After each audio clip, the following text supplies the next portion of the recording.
Timnas Indonesia bersiap menghadapi dua ujian berat dalam FIFA Matchday Maret 2025. Garuda akan bertandang ke markas Australia di Sydney Football Stadium pada 20 Maret sebelum menjamu Bahrain di Stadion Utama Gelora Bung Karno.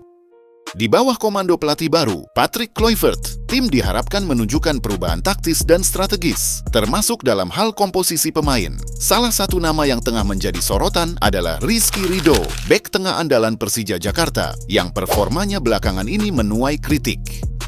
Rizky Ridho telah lama dianggap sebagai salah satu bakat terbaik di lini belakang Indonesia. Dengan postur tubuh yang ideal untuk bek tengah dan kemampuan membaca permainan yang baik, Ridho kerap menjadi andalan baik di level klub maupun timnas. Namun, performanya dalam 3 pertandingan terakhir bersama Persija Jakarta menuai tanda tanya. Macan Kemayoran kebobolan 7 gol dalam 3 laga terakhir di Liga 1 2024-2025, termasuk hasil imbang 3 sama melawan Persis Solo, 2 sama saat menjamu PSBS Biak, dan kekalahan 2-1 dari Dewa United. Yang lebih mengkhawatirkan, dalam laga kontra Dewa United, Ridho melakukan pelanggaran yang berujung pada penalti. Alex Martins, eksekutor penalti Dewa United, sukses mengeksekusi dengan sempurna dan membawa kemenangan bagi timnya. Performa ini tentu menjadi perhatian khusus bagi Patrick Kluivert yang secara langsung menyaksikan 2 laga terakhir Ridho melawan PSBS Biak dan Dewa United. Dengan kembalinya beberapa pemain kunci seperti Miss Hilgers dan Kevin Dix dari cedera, posisi Rizky Ridho di starting 11 Timnas Indonesia terancam. Hilgers, bek tengah yang bermain untuk FC Twente, dianggap lebih berpengalaman dan memiliki kualitas yang lebih matang. Sementara Kevin Dix, bek sayap kanan FC Copenhagen, diprediksi akan mengisi posisi bek kanan, menggeser opsi lain yang ada. Selain itu, kembalinya Elkan Bagot ke skuad Timnas Indonesia semakin memanaskan persaingan di lini belakang. Bek berusia 22 tahun yang kini menjadi andalan Blackpool di Ligue 1 ini telah pulih dari cedera dan siap bersaing. Kehadiran Bagot juga memberikan opsi penting bagi Kluivert, mengingat dia adalah satu-satunya bek berkaki kiri di skuad setelah absennya Justin Hubner. Patrick Kluivert, yang baru saja mengambil alih kursi kepelatihan Timnas Indonesia, diprediksi akan mengubah formasi tim menjadi 3-4-3. Dalam skema ini, lini belakang kemungkinan akan diisi oleh Kevin Dix, Mace Hilgers, Jay Itzes, Elkan Bagot, dan Calvin Verdonk. Hal ini membuat posisi Rizky Ridho semakin terancam, terutama jika dilihat dari segi pengalaman dan kualitas teknis yang dimiliki pesaingnya.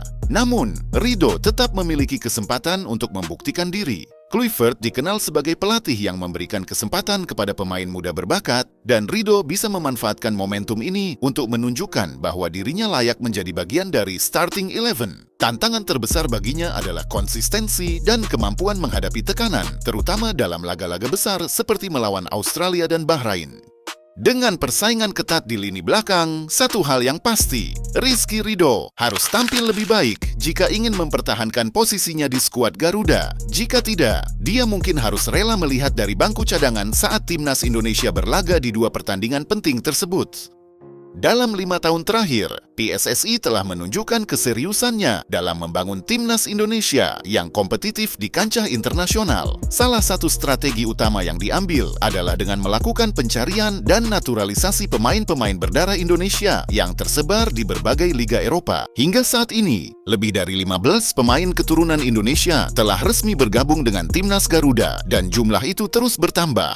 Salah satu pemain naturalisasi terbaru yang menjadi sorotan adalah Ole Romeni, penyerang muda kelahiran Belanda yang baru saja disumpah sebagai warga negara Indonesia pada Sabtu, 8 Februari 2025. Romeni, yang dikenal sebagai penyerang cepat dan cerdas, diharapkan bisa memberikan warna baru di lini serang Timnas Indonesia. Namun, PSSI tidak berhenti di situ. Beberapa nama baru yang memiliki darah Indonesia juga mulai mencuat ke permukaan, dan beberapa di antaranya telah menyatakan ketertarikan untuk membela Timnas Garuda. Siapa saja mereka? Miliano Jonathans dikabarkan tengah dibidik oleh PSSI untuk dinaturalisasi. Menanggapi hal tersebut, pemain berusia 20 tahun ini mengaku terbuka dengan kemungkinan membela Timnas Indonesia. Pada bursa transfer musim dingin tahun 2025, FC Utrecht berhasil merekrut Jonathans, pemain muda berbakat asal Arnhem, Belanda, untuk memperkuat lini depannya. Kedatangan Jonathans ini merupakan langkah strategis klub untuk mengisi kekosongan yang ditinggalkan oleh Ole Romeni yang baru saja dijual ke Oxford United. Jonathans sebelumnya membela Vitesse Arnhem, klub yang berlaga di divisi kedua Liga Belanda. Meskipun masih berusia 20 tahun, Jonathans telah menunjukkan potensi besar sebagai striker muda yang menjanjikan. Pada paruh pertama musim 2024-2025, ia mencetak 11 gol dan memberikan 4 assist dalam 18 pertandingan yang ia jalani. Performa impresif inilah yang membuat FC Utrecht tertarik untuk mendatangkannya. FC Utrecht yang saat ini bersaing di divisi utama Liga Belanda berharap Jonathans dapat menjadi tulang punggung serangan mereka di sisa musim ini. Sementara itu, Oxford United, klub yang baru saja membeli oleh Romeni, merupakan salah satu tim di divisi kedua Liga Inggris yang dimiliki oleh Erick Thohir, ketua PSSI. Kepindahan Romeni ke Oxford United juga menarik perhatian publik Indonesia, mengingat potensinya untuk memperkuat timnas Indonesia di masa depan. Jonathans dikenal sebagai penyerang yang memiliki insting mencetak gol yang tajam dan kemampuan teknis yang mumpuni. Jika proses naturalisasi berhasil, ia bisa menjadi aset berharga bagi timnas Indonesia di masa depan. Dean James, pemain Go Ahead Eagles, mengaku memiliki darah Indonesia dan siap jika ditawari membela timnas Garuda. Meski demikian, hingga saat ini PSSI belum menghubunginya untuk memulai proses naturalisasi. Rencana bintang Liga Belanda, Dean James, untuk memperkuat timnas Indonesia melalui jalur naturalisasi telah mencuri perhatian publik, terutama di kalangan fans sepak bola Indonesia. Dean James, pemain berusia 24 tahun yang saat ini membela klub Go Ahead Eagles, baru-baru ini mengaku memiliki darah Indonesia dan menyatakan kesiapannya untuk bergabung dengan skuad Garuda. Meski begitu, hingga saat ini PSSI belum mengambil langkah konkret untuk menghubungi Dean James guna memulai proses naturalisasi. Hal ini menimbulkan spekulasi bahwa rencana tersebut masih dalam tahap wacana. Di sisi lain, Malaysia juga dikabarkan memiliki rencana serupa untuk menaturalisasi pemain keturunan mereka, Mats Dijel, yang juga bermain untuk Go Ahead Eagles, klub yang sama dengan Dean James. Mats Dijel, pemain berusia 27 tahun, sempat dikabarkan akan dinaturalisasi oleh Malaysia untuk memperkuat lini pertahanan timnas Malaysia dalam kualifikasi Piala Asia. Namun, rencana tersebut akhirnya kandas karena Dijel tidak memenuhi syarat naturalisasi FIFA. Menurut Federasi Sepak Bola Malaysia, garis keturunan Malaysia yang dimiliki Dijel terlalu jauh, yaitu hanya berasal dari sang buyut, sehingga tidak memenuhi kriteria yang ditetapkan FIFA. Sementara itu, Dean James dianggap sebagai opsi yang menjanjikan untuk memperkuat lini pertahanan timnas Indonesia. Berdasarkan data dari Transfermarkt, pemain kelahiran Leiden, Belanda, ini telah tampil dalam 21 pertandingan musim ini dengan catatan 1 gol dan 2 assist. Performa konsisten yang ditunjukkan James di Liga Belanda membuatnya menjadi salah satu target potensial untuk meningkatkan kualitas timnas Indonesia, terutama di sektor pertahanan. James bisa menjadi opsi menarik di lini tengah timnas Indonesia, terutama dengan kemampuan fisik dan teknis yang dimilikinya.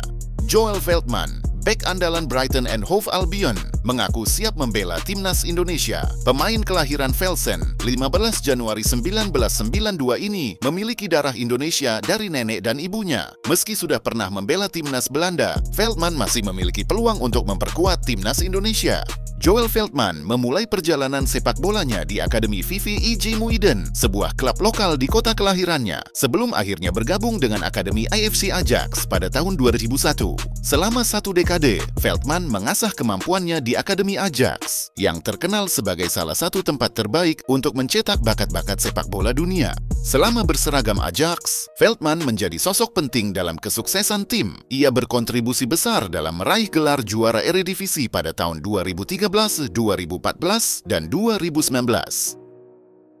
Pada tahun 2020, Veltman memutuskan untuk mencari tantangan baru dengan bergabung ke Brighton and Hove Albion, klub yang berlaga di Liga Premier Inggris. Sejak kedatangannya, ia langsung menjadi pilar utama di lini pertahanan tim. Konsistensi dan kemampuan bertahan yang ditunjukkannya membuatnya menjadi salah satu pemain kunci di bawah asuhan manajer Graham Potter.